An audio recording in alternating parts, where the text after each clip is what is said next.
आपके साथ भी ऐसा बहुत बार हुआ होगा कि आपने कोई स्टॉक खरीदे 500 रुपए में, आपका एनालिसिस सही था और स्टॉक भी ऊपर जाने वाला था और आपने स्टॉप लॉस लगाया 490 रुपए में, बस 2% नीचे। अब स्टॉक डिप करता है, आपका स्टॉप लॉस लेता है and by the end of the day stock 5% ऊपर जाके क्लोज देता है। यहाँ पे आपका एनालिसिस सही था, आपका डायरेक्शन सही था और आपका एंट्री भी अच्छा था, बस आपका स्टॉप लॉस गलत था। इसलिए नहीं कि आपने गलत लेवल चूज किया, बल्कि उस लेवल को आप कैसे चूज किए वो गलत था। Most of the retail investors वो खुद को पहले पूछते हैं कि मैं कितना लॉस ले सकता हूँ, 1%, 2%, 5%, और उस हिसाब से वो अपना स्टॉप लॉस सेट करते हैं। अब ये सुनने में भी अच्छा लगता है कि रिस्क मैनेज हो रहा है, लेकिन मैं तो इसको रिस्क मैनेजमेंट बिल्कुल नहीं कहूंगा, बल्कि ईगो मैनेजमेंट जरूर कहूंगा, क्योंकि आपके कंफर्ट जोन पे स्टॉप लॉस लगाने से स्टॉक का जो बेसिक नेचर है उस पर कोई फर्क नहीं आता।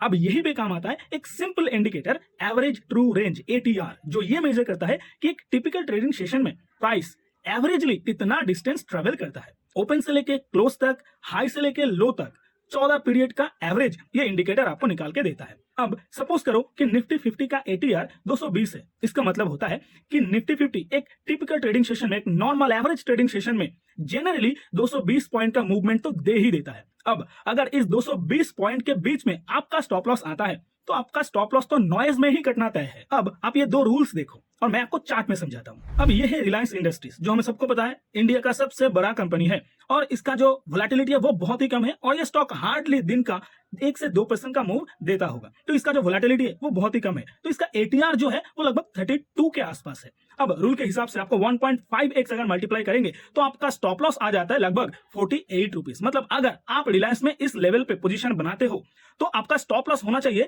48 पॉइंट्स नीचे। अब ये रहा टेक महिंद्रा, जो एक मिड कैप टेक कंपनी है और हम सबको पता है कि लार्ज कैप के मुकाबले मिड कैप का वोलेटिलिटी ज्यादा होता ही है और वो आपको दिख भी रहा होगा क्योंकि इसका ATR लगभग 42 रुपीज के आसपास है। मतलब अगर इस स्टॉक पे आप शॉर्ट पोजीशन बनाते हो तो आपका स्टॉप लॉस 60 रुपीज का बफर में होना चाहिए और अगर आप इन दोनों स्टॉक में एवरेज एक फिक्स स्टॉप लॉस लेके चलेंगे तो आपका स्टॉप लॉस कटना तो तय है। मतलब आप कभी भी स्टॉक को नहीं पूछे कि सर आपको चलने के लिए कितना स्पेस चाहिए, आपको सांस लेने के लिए कितना स्पेस चाहिए, आप बस खुद को पूछे कि मैं कितना स्टॉप लॉस ले सकता हूं, उस हिसाब से आप अपना स्टॉप लॉस लगा दिए। इसीलिए आपका स्टॉप लॉस ज्यादातर कटता है, नॉइस में ही कट जाता है। तो फिर आपको क्या करना चाहिए? सबसे पहले तो खुद को ये क्वेश्चन करना बंद करो कि मैं कितना स्टॉप लॉस ले सकता हूं, बल्कि स्टॉक को पूछो कि आपको सांस लेने के लिए, चलने के लिए नॉर्मली कितना स्पेस चाहिए और उस हिसाब से आप अपना स्टॉप लॉस सेट करो, वरना नॉइस में ही आपका स्टॉप लॉस कट जाएगा। और अगर वो ब्रीदिंग रेंज आपके लिए ज्यादा हो रहा है तो फिर अपना पोजीशन साइज छोटा कर लीजिए और ATR से कैसे पोजीशन साइजिंग कैलकुलेट किया जाता है